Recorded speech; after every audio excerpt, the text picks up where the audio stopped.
5 কি বলছে? পিতা ও পুত্রের বর্তমান বয়সের সমষ্টি 70 বছর।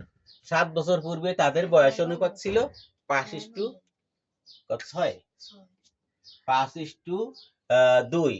আর 5 বছর পরে তাদের বয়স কত হবে, তাই না? তাহলে এই অনুপাতটা কখন? 7 বছর পূর্বে। মনে করি সমাধান মনে করি অনুপাতের সাধারণ অংশ x। অতএব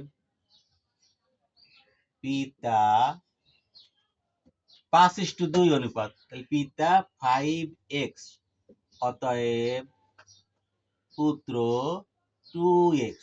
এখন 7 বছর পরে এসে তাদের বয়স কত হবে? কয় বছর পরে? 7 বছর পূর্বে ছিল, তাহলে 7 বছর করে বাড়িছে। অতএব 7 বছর পরে বর্তমানে পিতার বয়স 5x + 7। অতএব 7 বছর পরে বর্তমানে, একটু বেশি বেশি লিখলাম। এই 7 বছর পরে কথাটা বর্তমানে দিয়ে লিখলেও হয়। পুত্রের বয়স 2x + 7। তাহলে এটি বর্তমান বয়স, এই বর্তমানে পিতা, বর্তমানে পুত্র, তাহলে বর্তমানে তাদের 70 বছর। তাহলে প্রশ্ন মতে বর্তমানে পিতা কত? 5x + 7, আর প্লাস বর্তমানে পুত্র কত? 2x + 7। এই দুইজনের, পিতার বর্তমান যোগ পুত্রের বর্তমান, এই মিলে বর্তমানের বয়স সমষ্টি 70 বছর। তাহলে 70 বছর। আচ্ছা, এখানে আমি যদি ব্র্যাকেটটা তুলে দিই, 5x + 7 + 2x + 7 = 70, বা 5টা x আর 2টা x 7টা x প্লাস 7 আর 7 14 = 70, বা এই 7x এর রাখলাম, এই 70 প্লাস ওই পাশে ছিল মাইনাস, সাইড চেঞ্জ করছে, সাইড চেঞ্জ করলে চিহ্ন পরিবর্তন হয়। তাহলে x = 70 তে 14 গেলে কত থাকে? 56। আর গুণিতক সংখ্যা সবসময় নিচে যায়। এখন যদি 7 8 56 কাটাকাটি করি তাহলে হয় 8, বা x = 8।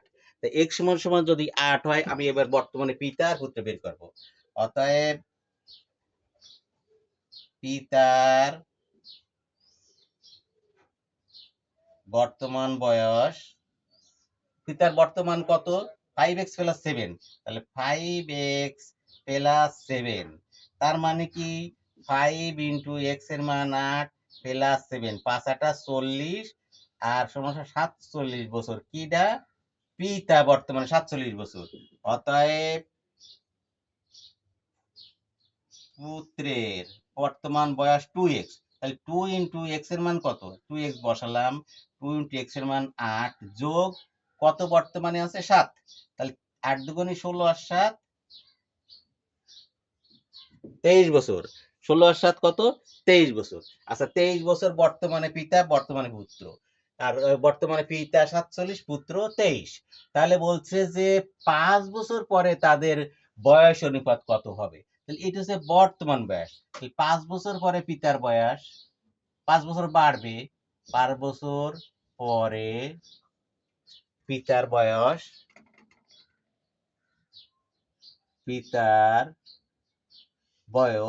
সমান কত? বর্তমানে আছে 47, আর বেড়ে গেল, এক লাইনই ধরবে, 47 আর 5 বেড়ে গেলে কত হয়?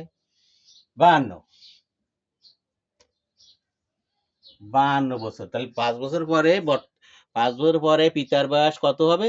52 বছর। তাহলে 5 বছর পরে পুত্রের বয়স, বর্তমানে আছে পুত্র কত? 23। 23 এর পরে 5 বছর বেড়ে যাবে, বয়স সবারই বাড়ে, 28, 5 আর 3 28 বছর। এই বছর বলছে যে তাদের অনুপাত কত? অতএব পিতা ইস্টু পুত্র, পিতা আগে লেখা সব জায়গায়, তাহলে পিতারে আগে বাড়াতে অনুপাতে ঠিক হিসাব রাখতে হবে, যার কথা আগে থাকবে বা যে সংখ্যাটা আগে থাকবে তার ডাকে বসবে। তাহলে পিতা আগে ছিল প্রশ্নে, পিতা আগে বসবে। পিতা কত এখানে? 52, পুত্র কত?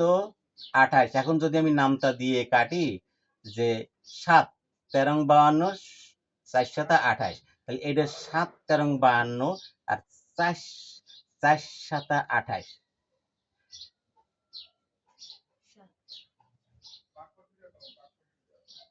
4 তেরং 52 আর 4 সাতা 28, তাহলে 4 তেরং 52 4 দিয়ে কাটলাম, এটা 4 দিয়ে কাটলাম, এটারে 4 দিয়ে কাটলাম, তাহলে এইখানে হয় 13, এইখানে হয় 7, তাহলে 13:7 কেটে দেখাইলেও হবে, না দেখাইলে আরো ভালো, না দেখানোটাই বেশি বেটার।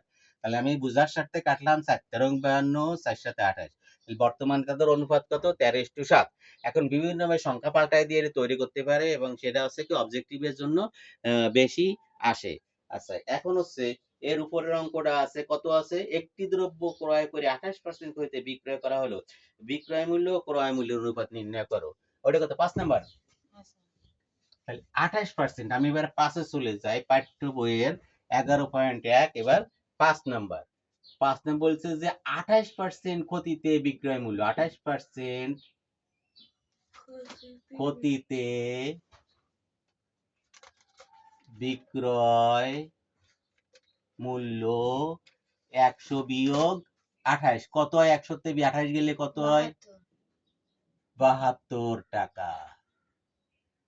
বলছে যে এবার বলছে যে বিক্রয় মূল্য ক্রয় মূল্য অনুপাত না ক্রয় মূল্য ও বিক্রয় মূল্য অনুপাত, দেখতে হবে, খেয়াল করছে এটি। বলছে বিক্রয় মূল্য ও ক্রয় মূল্য অনুপাত, তাহলে বিক্রয় মূল্য আগে, যে কথাটা আগে থাকবে কোশ্চেনে সেইটি আগে। তাহলে বিক্রয় মূল্য অনুপাত ক্রয় মূল্য, ক্রয় মূল্য, বিক্রয় মূল্য কত? 72, আর 100 টাকা দিয়ে ক্রয় করা হয়েছিল, বলে 28% হইতে, তাহলে ক্রয় মূল্য 100 টাকা।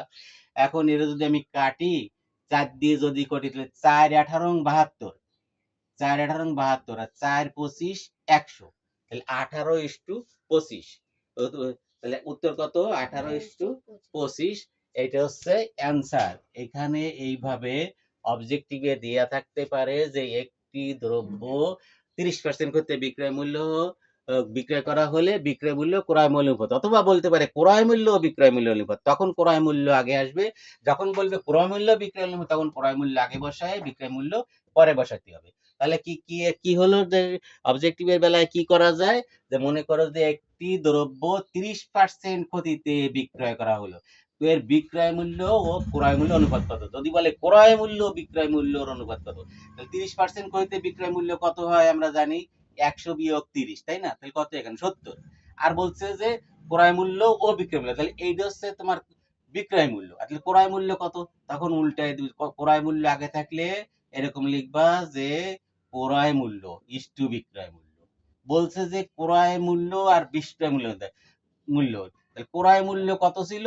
100 টাকা। বিক্রয় মূল্য কত হয়েছে? 30% করতে বিক্রয় মূল্য হয়েছে 70 টাকা। এখন তো এক ডানে শূন্য বাদ দিলে 10:7 থাকে। তা এরকম অবজেক্টিভের প্রশ্নগুলো এইভাবে দেয়। তো যদি দেখে ক্রয় মূল্য বিক্রয় মূল্য, অবজেক্ট কিভাবে দেবে? কোনোটা দেবে 7:10, কোনোটা দেবে 10:7, তারপর দেবে 5 এর। দেখো তোমার একদম দেখতে হবে আমার কি প্রশ্নে বিক্রয় মূল্য পরে ছিল, তাহলে বিক্রয় মূল্য পরে কোনটা, তাহলে ওইটাই যে অবজেক্টিভিটি পড়বে। বুঝলে? আচ্ছা, তাহলে আমার এটা গেল। এবার আমরা